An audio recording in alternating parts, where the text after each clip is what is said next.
have you noticed any trends in the boss monstering game in the last couple of years? What can we look for with boss monstering?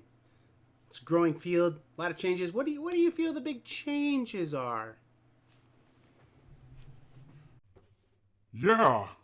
When did heroes start bringing weapons into there? It doesn't feel fair that they have items they can bring into my dungeon. It feels like the heroes are supposed to be the ones that aren't cheating, and now they're cheating, bringing items in. They're tools of the trade.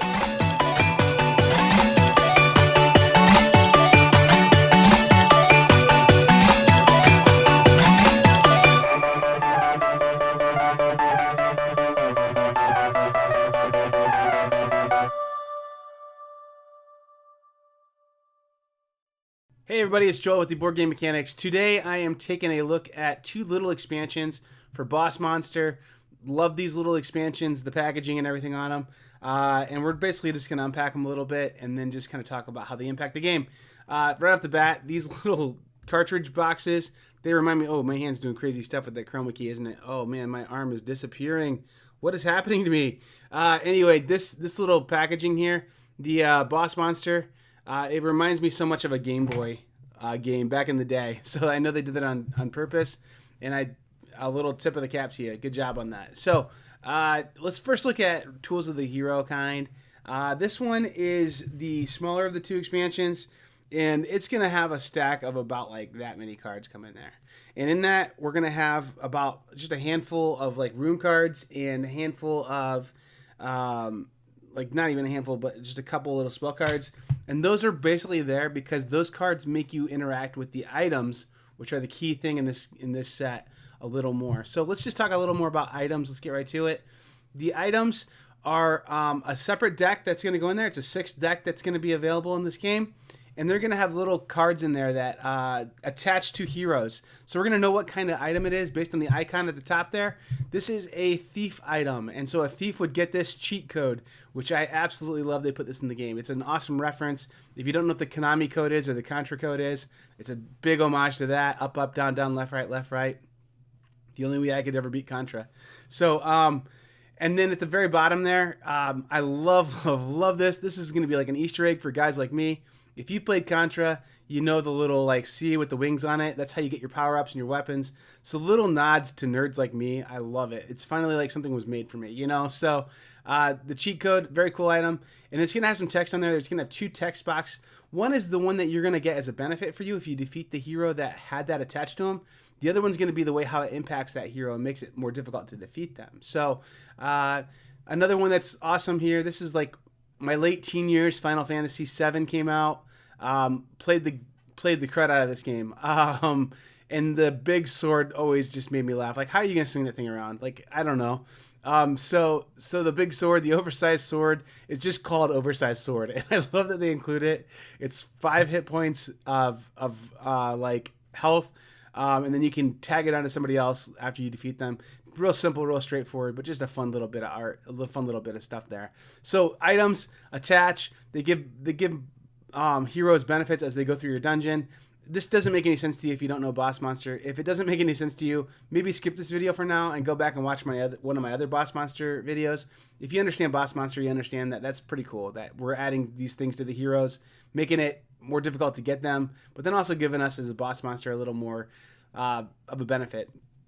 All right, let's take a look at the bigger expansion here. I'm going to call it the bigger expansion because it has a bunch of stuff in it. Let's go right through it, and I'll show you the actual cards here in a second. Make my arm disappear again. So there are rooms in this right off the bat. There's a lot of rooms in here. So I'm just going to show you right now, I guess. There's a little deck of rooms here. So the deck of rooms adds to the amount of rooms available to us, and they add a symbol there. So if we look at the bottom of the card, we have this little like alien technology symbol that shows up there. So this has the Ankh, and then down below it, or down next to it, it has it looks like a like portal gun almost or something, but it's the alien technology that they wanna procure. So that's the new thing that's happening in this game, and that's what's attracting this new faction of heroes. That's right, we have new heroes. So in there you also get a stack of some new hero cards, some epic heroes and some regular heroes. And let's take a look at a couple of those cards right now. Did they keep the references going strong? I hope so, because that's what they do well, right? Spoiler, they did. But before I flip over to those, this Crash Site card, I want to just like, again, just tip my cap at it, because I love the idea that you get this card and then you get to search for an advanced like technology card or an advanced room. So it's like we stole their technology after they crashed, kind of thing. It's kind of fun. These two cards are like some of my favorite cards in either of these expansions. They always just have great references in these games. Just really fun to just see all the references. And the fact that Alf got a card is crazy. And obviously you can't call him just Alf because and he can't look just like Alf, but I mean, we know. And then Star Fox with a corgi head is pretty amazing too. The big difference on these cards are at the bottom there, where the player counts for when you weed these cards out is 5+. So that's the big addition with this, is that we're adding different heroes and we're adding a different whole subset of how to attract them. So yeah, we can play with 5 and 6 players, which I think is a great addition to this game because it's a filler. It's a non-traditional, like, not game night game necessarily. It's a play it with your buddies while you're waiting for the game to come on. It's a play it with a couple other couples that came over for dinner kind of game. It's a play it between games kind of game. So sometimes 5 and 6 players is important to be able to play a game. And this game, I think, got limited a little bit by saying we should play Boss Monster, and then you go, oh, it only plays 4 and we have 5 here. So it's going to get it more accessible to the table. It's going to make it have more opportunities to be seen and played. And so that's a really cool addition with this set, is that you can play 5 and 6 players with it. And then they kept it great, man. They haven't cheapened this at all. They keep giving good effort with giving these really good references. The funniest cards I think I've seen maybe in all of Boss Monster in these sets. So you do get a few spells. Not dead yet. Good old Monty Python reference there. So that's the cards you get in there. So let's get into it. Let's talk about some highlights and lowlights if I have any. Highlights, the retro art and references, they kept those like really great. They haven't lessened those. They keep them going. Some of the funniest cards in the set, I think, or funniest cards in the game were in these sets. I really enjoy it. The family appeal and theme complexity, this one's going to have a lot of table accessibility. It's not hard to teach. It's not hard to play. So this is one that you can get to the table a lot. And actually, by adding that 5 and 6 player expansion, this might let bigger families play the game more. It might let bigger groups play it. So that's cool. The theme is really fun. To try and empathize with like a boss monster, look at the other side of the video game. It's really fun. But then the art and everything is just really cool. And just enjoy the just references and everything too. So they kicked up the references even another notch, I think is what I'm going to say here in these sets, because I think they went even above and beyond a little bit on like the Alf card and the Corgi Fox and bringing out your dead.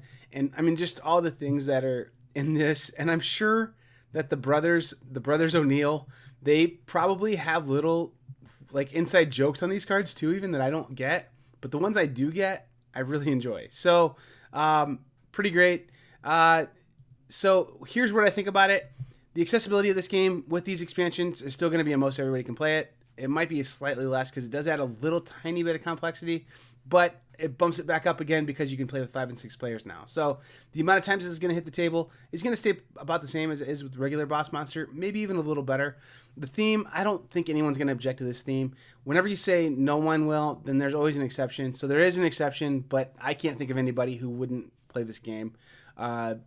So anyway, the fun on this, a 4 out of 5. It gets a little samey, the mechanic and stuff, but that's why you don't play this for 6 hours. You play it one round for 20, 30 minutes, put it away, bring it out in a week, bring it out in 2 weeks, whenever. And so I think that the fun on this game is high enough that it's going to fit its spot in the board game collection real estate of being that fun little filler, silly, don't have to think too hard kind of game. And it's just, it does that so well. It's like almost perfect at that. The replayability, 4.5 out of 5, because we're adding more cards. We're adding more opportunities to play it. We are adding a new mechanic that you could play with or not play with. And so I think that the replayability of this game, because there's just so many cards that can come out, and then you could even, if you got like kind of tired of playing, you could mix in the items.